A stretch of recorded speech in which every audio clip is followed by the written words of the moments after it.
My name's Greg Gordon. I'm the head of the law school, and it's my very enjoyable task to welcome all of you who've been able to join us in person, as well as those of you who are watching on live video link to the inaugural lecture of Professor Abbe Brown. I must confess, I don't know where the live video link is taking its feed from. I presume it's somewhere up the middle, so hello. It's good to see so many well-known faces in the auditorium. I recognise many colleagues from the law school as well as students, both undergrad and postgrad. It's also nice to see so many people that quite simply I don't recognise as having an immediate connection to the law school. I know that Abbe has friends and family here tonight, as well as colleagues from across and outside Aberdeen University. And I know that some of you have travelled very significant distances to get here. So it's my very real pleasure to welcome you all, and I hope that everyone will be able to stay, at least for a while, at the reception we'll be having in the James Mackay Hall, just outside the auditorium at the end of the lecture. Those of you watching on the video link will, ironically enough for copyright reasons, not be aware that Abbe entered this room this evening to a piece of music. Those of you who were here in person should be aware of that, if not, wakey wakey. But you might not know the piece of music in question. It was 9 to 5 by Dolly Parton. I'm reliably informed that in the movie of the same name, the feckless and evil boss gets his drink poisoned by long-suffering employees. So as Abbe's line manager, this evening has taken on a slightly unexpected element of jeopardy. The inaugural lecture is an opportunity for new professors to inform colleagues and the public at large about their research career to date and to intimate their future research agenda.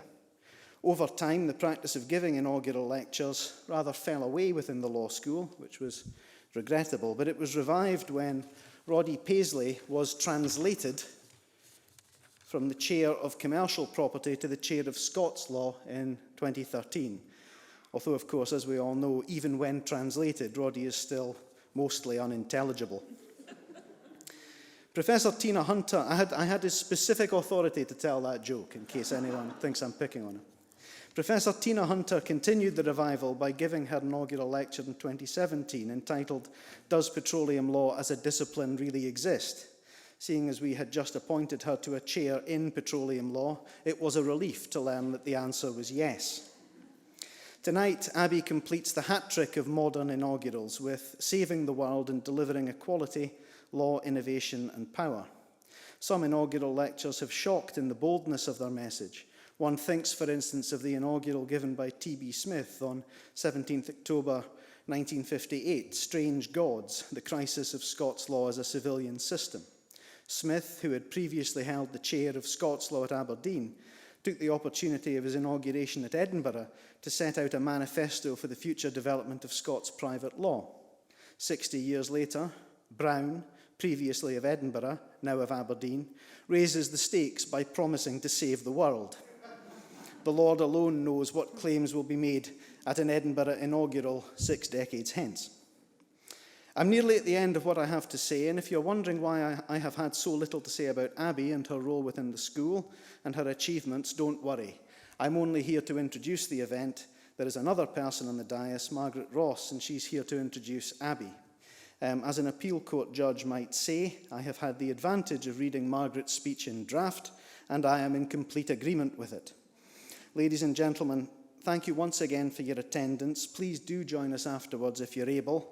Abbe, it has been a great privilege to have you as a colleague and a friend, and I look forward to many, many more years of working together. But in the short time, what I'm really looking forward to is watching you squirm with embarrassment as Margaret says some very richly deserved nice things about you. So, ladies and gentlemen, Professor Margaret Ross.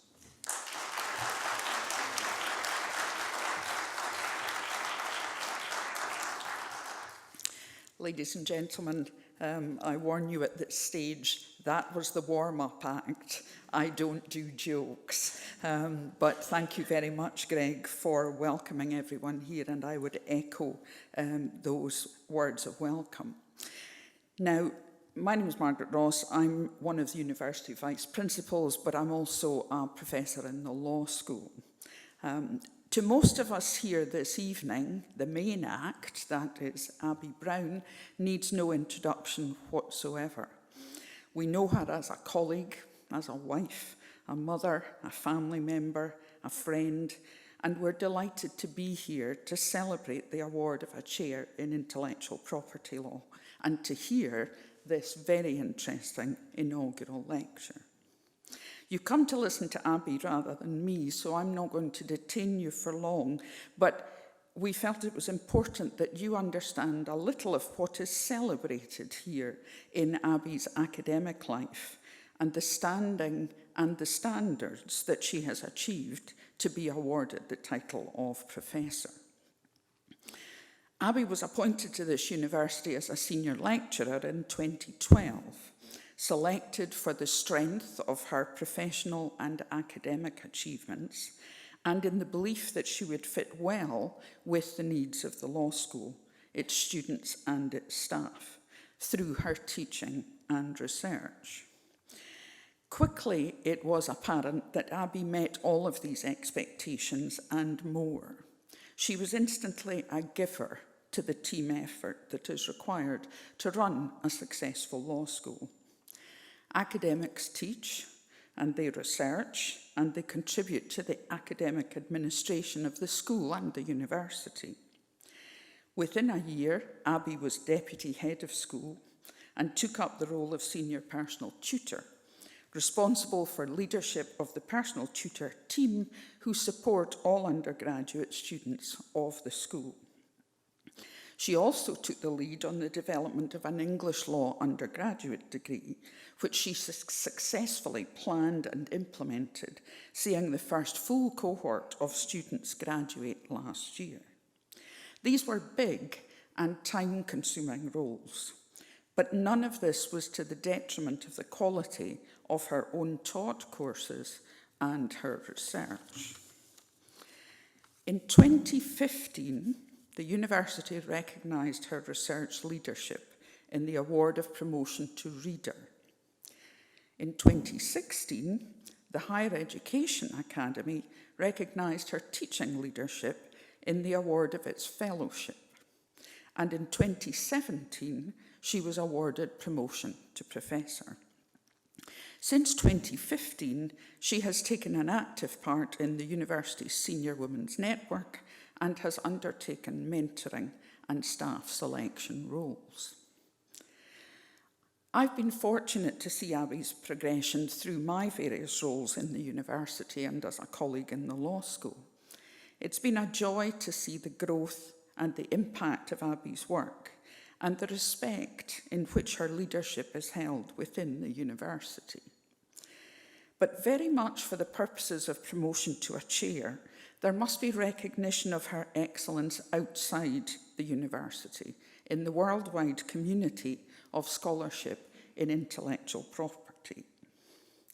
So, Abbe, and she has seen this already, while not intending to put pressure on you in advance of wowing the audience, which we know you will do tonight, I wanted to share some of the laureations that have been received in supporting your career progression here. She has a worldwide reputation. Her work is the primary source of reference and a major contribution to the field. She's dynamic. She gives exceptional thought leadership. She's a public intellectual. She has made extraordinary contributions. And perhaps those of you who know her from outside the world of the law school and legal academia will recognise those who said she's a stereotypical good citizen and never shirked the hard yards. Abbe's research has never been limited to zones of comfort in legal doctrine. She has consistently explored the intersections of different and complex areas of law, deepening and expanding her own knowledge and that of others. And tonight she'll do that for us. Abbe, I invite you to deliver your inaugural lecture.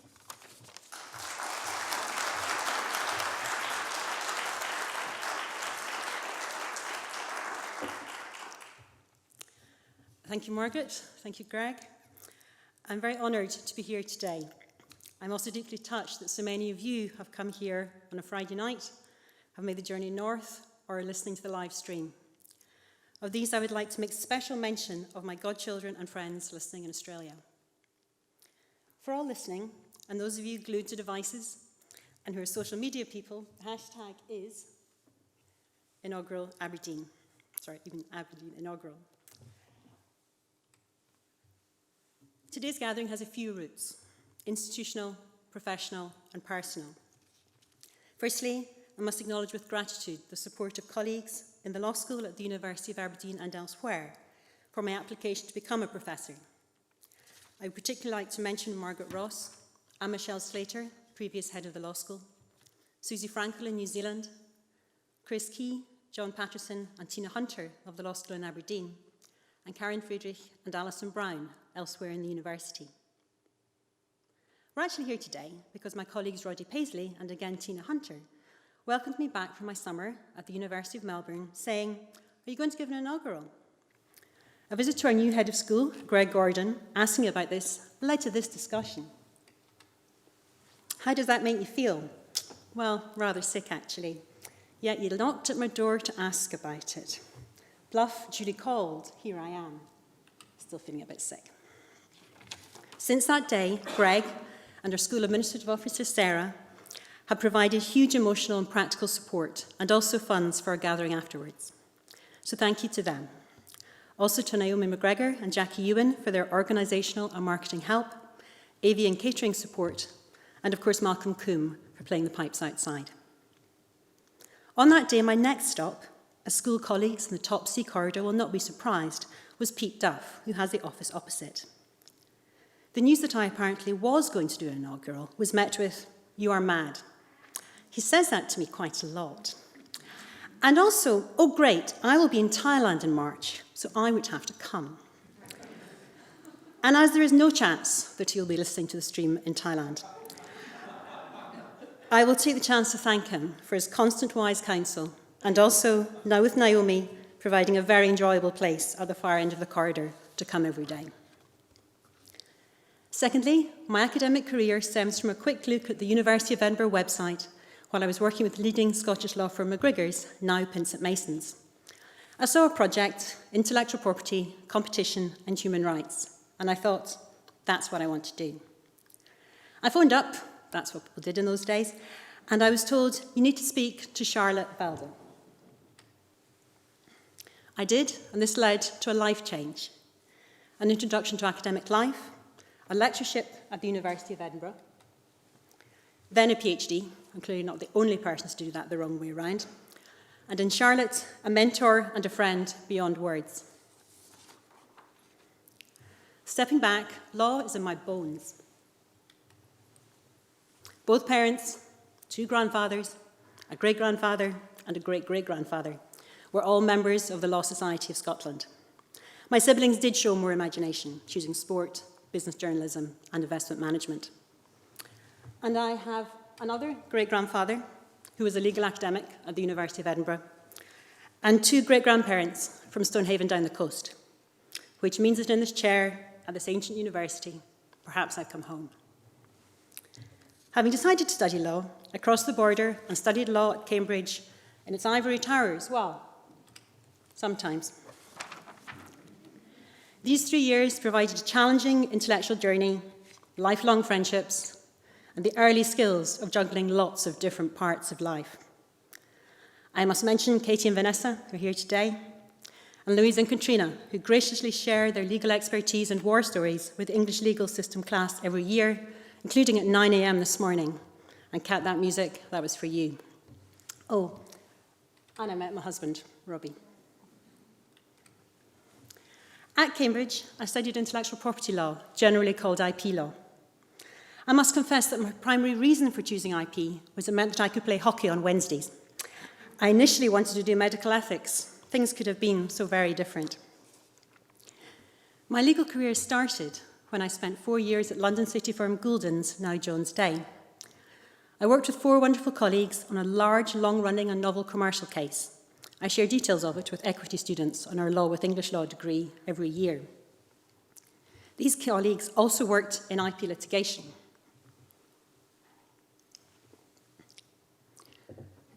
They took me under their wing, and I was able to work on groundbreaking IP cases, including ones about sweet sauces and how you make CDs. I must confess I also shared these with my students. These cases are perhaps not about saving the world or delivering equality, the focus of my talk today, but they entrench a fascination with IP law. My experience at Gouldens also created a deep respect for the legal profession as being at the cutting edge of identifying and addressing new issues. After that, Robbie and I fancied a change, so we headed off to Australia. At Blake Dawson Waldron, now Ashurst, it was hard work, really, but the views from the office and from home were pretty good. Again, I worked with fantastic colleagues in IP and also in competition law. I know a lot about bricks and pricing. After 2 years, we came back to Scotland, so Malcolm, thank you for playing Caledonia. My next professional stop was McGregor's, and work in exciting and challenging cases on free movement of goods, IP, and parallel importing. Or, can you buy cheaper jeans in Greece and sell them in the UK? Another way of saving the world.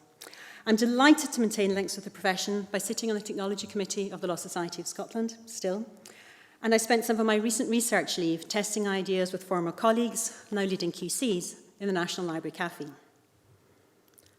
I'm often asked if I miss practice. My favourite memory is getting an interdict, an emergency order, at 6 p.m. on the Friday before Christmas, having been instructed a few hours beforehand, being 6 months pregnant, and physically unable to run around the office or court. Hard to beat. But working with tomorrow's leaders from all backgrounds, from all places, empowering students to challenge views, including your own, and supporting colleagues and students in building their own pathways might just do it. So now to what my colleagues Graham Dinwoodie of Oxford and Chicago, Kent, and Gillian Black of Edinburgh said was the best ever title for a lecture. I don't think they were trying to increase the pressure. Law, Innovation and Power in the title refers to intellectual property rights. Very briefly, IP rights, mainly patents, copyright and trademark, give the right to control the use which others can make of your innovation. This power, putting trademarks to one side, doesn't tend to last forever. It's confined to a territory, and some difficult hurdles must be met to get the right in the first place. As students past and present will know, I don't think IP rights confer a monopoly, but they do give a lot of power.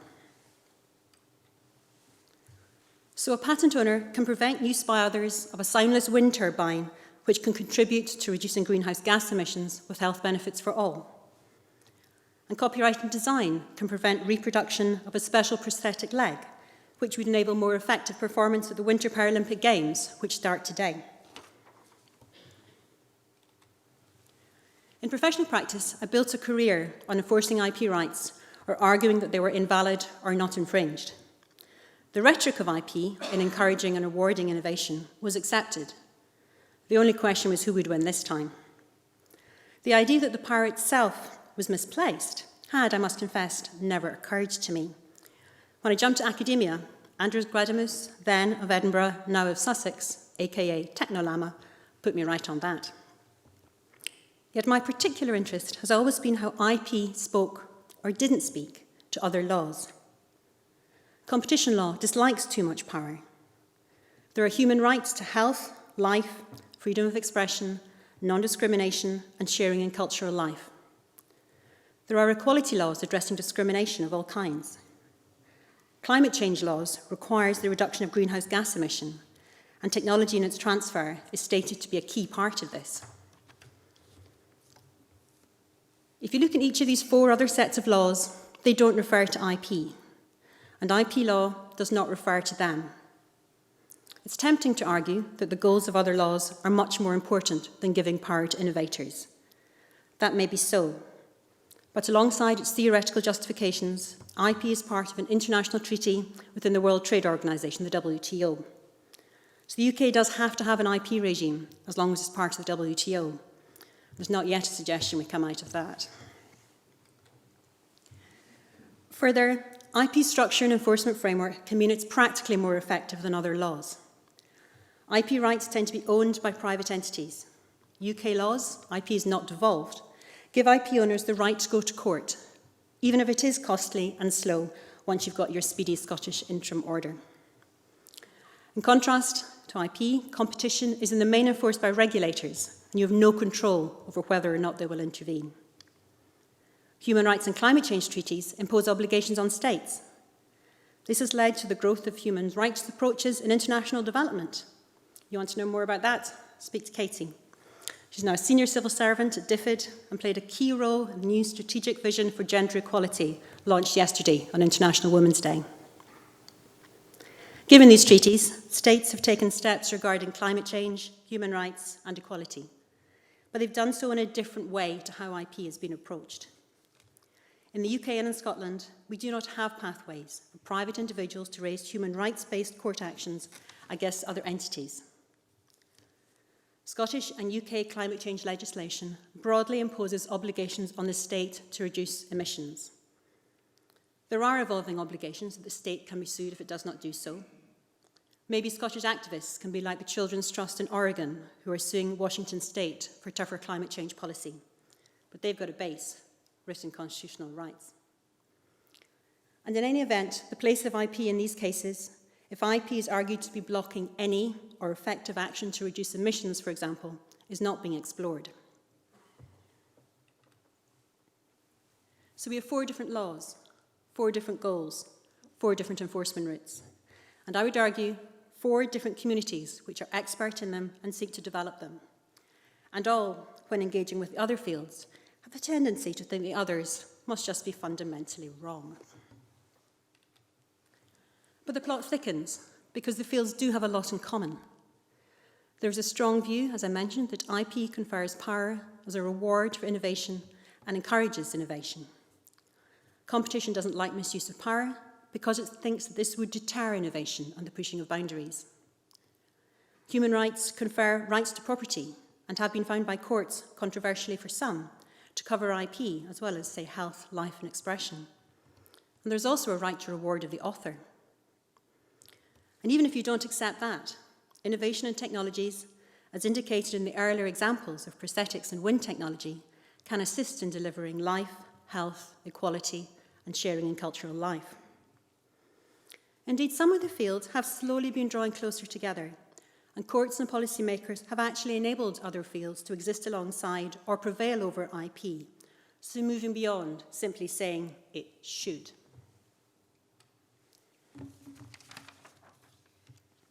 Our first event came in the 1990s, when the European Court of Justice considered a composite set of TV listings, which was made by putting together existing lists, all of which were the subject of copyright. In a competition law case, the court found that refusing to license IP could be abuse of a dominant position. To the IP hardcore, this was a bit like the sky falling in. I still enjoy the fights which arise in class when we discuss this. A second event came at the start of the millennium. The English Court of Appeal considered the publication of extracts of diaries of a former leader of the UK Liberal Democrats. These diaries discussed a possible UK coalition in advance of the 1997 general election. These were then published in a newspaper, and the court found that in rare cases, free speech can prevail over the power of the copyright owner. A third event involved the Copenhagen meeting of the UN Framework Convention on Climate Change in 2009. There were strong arguments in advance that IP could have a negative impact on climate change and that something should be done. Nothing was done. There were too many protests from IP owners and their supporters. The battle on both sides continues. Technology transfer is a key part of the 2015 Paris Agreement, but it doesn't talk about IP. A fourth event was the miracle at Marrakesh in 2013. So called because of the intervention of the Holy See, a new treaty was agreed to bring about easier access to books by the visually impaired. For example, conversion into Braille might not be copyright infringement. My first contribution to intersections between fields was in a monograph building on my PhD from 2009. Focusing mainly on communications technology and freedom of speech, my research developed a means for IP, competition and human rights to be combined in disputes in the UK jurisdictions. This involves a new approach, a human rights emphasis. All the rights which can be involved in both sides of a dispute were to be balanced. If the human rights emphasis is against the IP owner, and if the underlying technology is unique, then the IP owner should not prevail. I also argued that this approach could be consistent with UK's international obligations under the WTO Treaty and the European Convention on Human Rights. I was delighted when reviews of the book said it was heretical.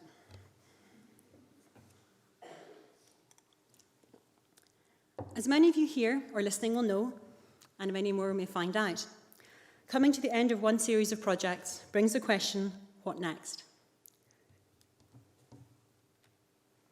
For me, the obsession continued with clashes between legal fields and the provision of pathways to courts to enable these to be addressed. How one could deliver a fair, holistic outcome to a dispute, which took into account all the laws which might be relevant to it, no matter what type of forum you started in, or how the dispute might initially have been classified. And why are some issues more seen as public law problems? And how much should this exclude the ability to explore aspects of these problems arising from private power? My interest in technology and protecting the environment, particularly special parts of the world, has been developing for years, based on discussions with Vanessa, now in the Unilever Sustainability Programme, and Anna Davis, now Professor of Geography, Society and Environment at Trinity College Dublin. Then I secured a British Academy grant for a network interdisciplinary project, which led to an edited collection. For me, a new pathway to exploring the links between the power of IP, the place of innovation, and saving the world had begun. In the middle of this project, in 2010, fate intervened again. Robbie said, I've been offered a job in Aberdeen. I said, I've always liked Aberdeen. That's where Lizzie and Vicky are from. It's probably not wise to make life decisions based on 16-year-old visits to Gabriel's and to Cult's Tennis Club, particularly because Lizzie and Vicky no longer live here. But I'm very excited Vicky is here today and that Liz is listening in. Fast forward over 18 months of commutes down to Edinburgh, and I was delighted to be appointed to the law school at the University of Aberdeen. I found a welcoming, proactive community and world-leading teaching and research, particularly in energy law. The University of Aberdeen also provided me with the opportunity to develop new legal courses in energy and innovation, and to work with business school and data management colleagues in providing master's courses with an industry focus. In parallel, another strand was brewing for me. This drew on one of the final projects of the Scripps Centre in the University of Edinburgh Centre funded by the Arts and Humanities Research Council, with which I was proud to be associated for 9 years. Groups of people who would not always work together were to work on topics on which they would not usually work. I was delighted to be grouped with Sean Harman and Charlotte Belden, so one very familiar face, but still the catalyst to explore unusual ideas. We chose to pursue disability, ethics and power, with a focus on visual impairments. It was a timely project. The Kindle had just been launched, remember that? And there were disputes about the extent to which the first version should include voice-to-text technologies. And as someone who, as many of you know, reads all the time, this issue really spoke to me. There are laws on equality and discrimination, but they were not helping battles with private sector IP owners. Suddenly, delivering equality was also going to be part of my future. Charlotte, Sean and I then became part of a team led by Sarah Watley of Coventry, awarded funding by the AHRC in another interdisciplinary project. This explored dance, disability and law, copyright, human rights, medical and equality. Dance, like disability, like energy, was really not something I thought about before in my research career. But my interest arose when I heard remarks like, dance and copyright don't really talk to each other. This, I thought, is what I do. The Invisible Difference Project blew my mind, intellectually and personally. It enabled me to engage with the arts in a new way and provided the privilege of friendships with many dance leaders with different bodies. In terms of outputs, I can't work out if I'm more proud of our forthcoming collection, our policy briefings arguing for practical change, or the fact that I survived a workshop at a dance conference when you had to dance. An invisible difference offered the next step on my journey. At the closing conference, I was speaking to Sita Poppet of Leeds, a member of our advisory board. She said she wanted to interview a colleague who had a prosthetic limb about the extent to which she saw this as an extension of herself, or was it separate? Sita was also interested in how this might compare with views of gamers about their avatars. I heard myself say, there's something called the Declaration of the Rights of the Avatar. Sita said, you're in. Feeling it would be impolite to say, to what? I was part of a successful application to the Wellcome Trust for a seat award in identity and governance of bodily extensions. We interviewed prosthetic users. We held meetings in-game. Once again with the team, I became increasingly aware of laws' inadequacies, this time in addressing questions of identity as it relates to technology. There are laws relating to medical devices, health and safety, risk management. There are laws relating to new prosthetics and their design, particularly IP law. There are laws relating to equality and human rights, but broadly, they don't apply to private companies who make prosthetic limbs. These parallel relationships means that equality and human rights law are not often taken into account by public sector budget holders in, say, deciding how many legs a person can get, even if being able to run with a prosthetic leg might be a key part of their new life. Or a person might like to have a diamond-studded graphite prosthetic leg, which you can get, made by a private provider, but the individual might not be able to afford one. The position one takes to these questions depends on where you start and what you value. Performance scholars, philosophers, and ethicists provide a variety of arguments about theories of the person. Law at a practical level actually rarely focuses on the person and questions of identity. Law in practice tends to focus on a fight about a thing, about property, a contract, a misrepresentation of connections between a person and a product, Rihanna and Topshop, or misuse of private information, a hot contemporary topic regarding Harry and Meghan. So law, particularly IP law, confers powers on decision makers and designers of objects rather than people and their identity. And to recap, the power in the title of this lecture comes really in two forms. There is the power of the IP owner to refuse to share technology with another or to charge high prices for the graphite leg, for the soundless wind technology. My issue is not the choices IP owners make regarding this power, but rather the legal asymmetries which deliver it to them.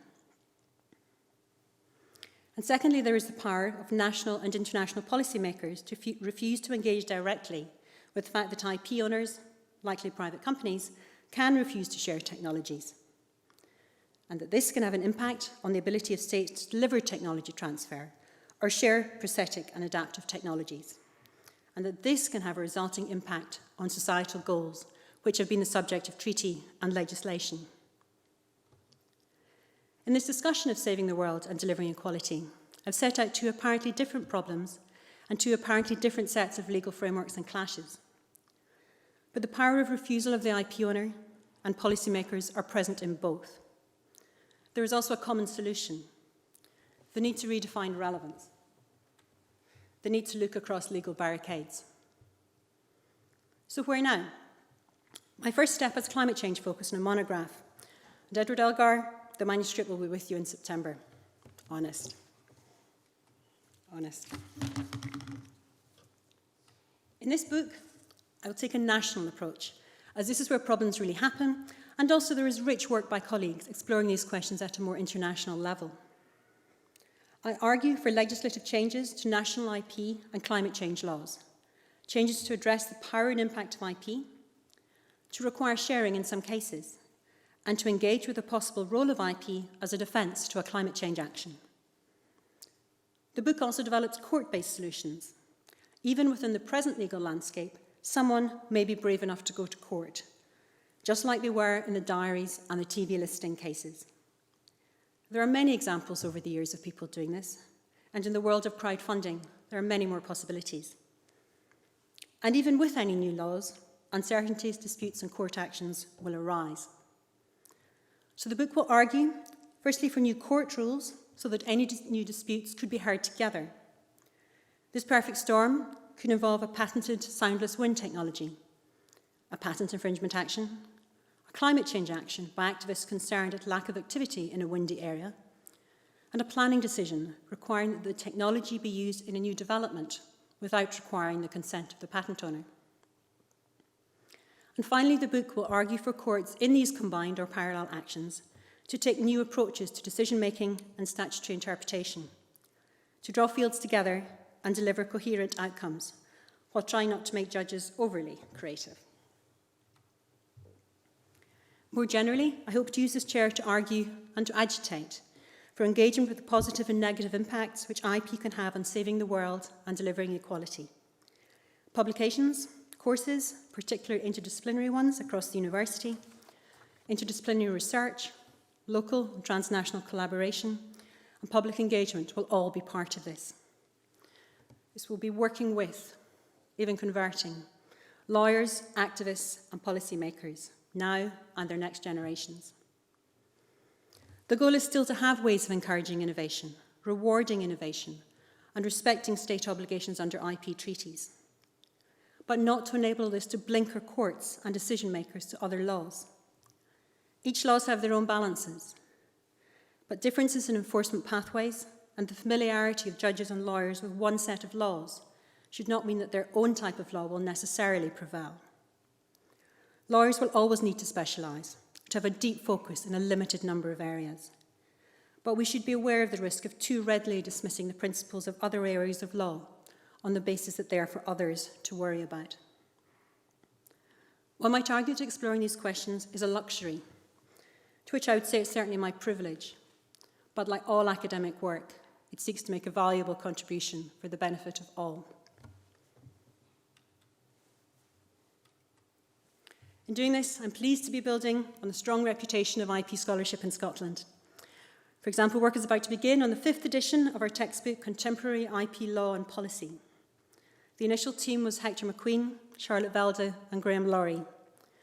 And with Smitha Keria and Jane Cornwall of Edinburgh, I'm delighted that Marta Iljaditsia of Aberdeen is now joining as an author. Academic life can, at least in my experience, be a bit of a roller coaster. It brings lots of highs and lows against the reassuring structure of the academic year. Lots of people have helped and help me on my way.